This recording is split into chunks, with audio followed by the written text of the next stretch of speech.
Even after difficult moments in life, perseverance and determination can lead to new opportunities and success. That's what happened to the hero of this story. You subscribe to the channel and put a like, and I'll start the story. John had been coming home in a bad mood for months. He had been in trouble at work, threatened with dismissal, and had several loans hanging over his head that were now unclear how to pay. Opening the door, he saw his spouse Barbara packing a suitcase. When asked what this meant, John heard just one phrase: "I don't want to live with a loser. I'm going to build my life." John didn't know what to answer. He just froze in place. They took loans for joint purchases, however. Barbara did not claim them, but she was not going to pay jointly either. The man was left without a job, with unpaid debts, for which the collectors were about to start calling. And now his spouse had also left. For several weeks, John spent in the deepest depression, did not leave the house, drank. But then he decided to pull himself together and began by sending his CV to all the attractive companies. He went to a site of free adverts and offered his private services as a computer assembler.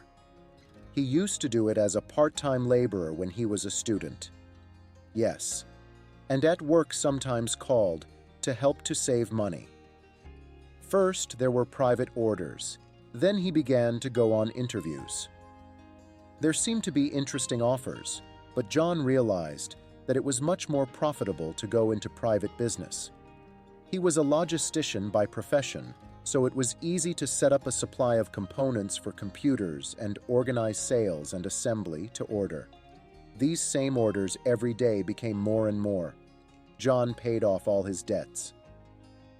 And one of the customers was a nice girl, Susan, to whom he first assembled a computer for home, and then began a non-working relationship.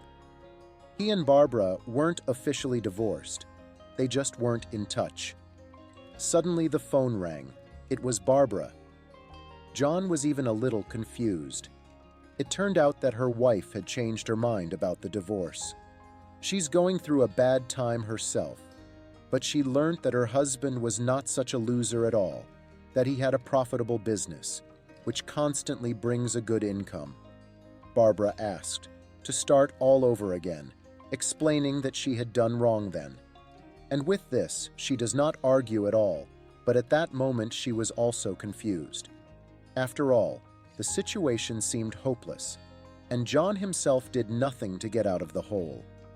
Barbara said she thought about it a lot, and although she also had other offers from men, but no one is not interested as much as a spouse. She apologized for the harsh words, as it seemed they weren't even divorced yet. Of course, technically there will be no difficulties. No children, no claims on property too. But it was possible to try again. John thought about it.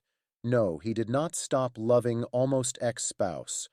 But she herself left, abandoned in a difficult moment, and he now has a new relationship, perhaps a future family. John still answered his firm no. Already separated, we won't try it a second time. Although part of him regretted it, and maybe it was worth the risk, to go back in time to try to enter the same water. As the divorce was being finalized, he pondered this question. 6 months after the divorce, he texted her with a text message that read, "And yet thank you for the magic pendle. Once again, I'm convinced that everything is for the best." If the man hadn't been left by his wife, he probably wouldn't have even considered private business. He wouldn't have become successful. In fact, he'd have a new life, a new relationship. What would you do if you were John? Write in the comments, subscribe to the channel, and like if you liked the story.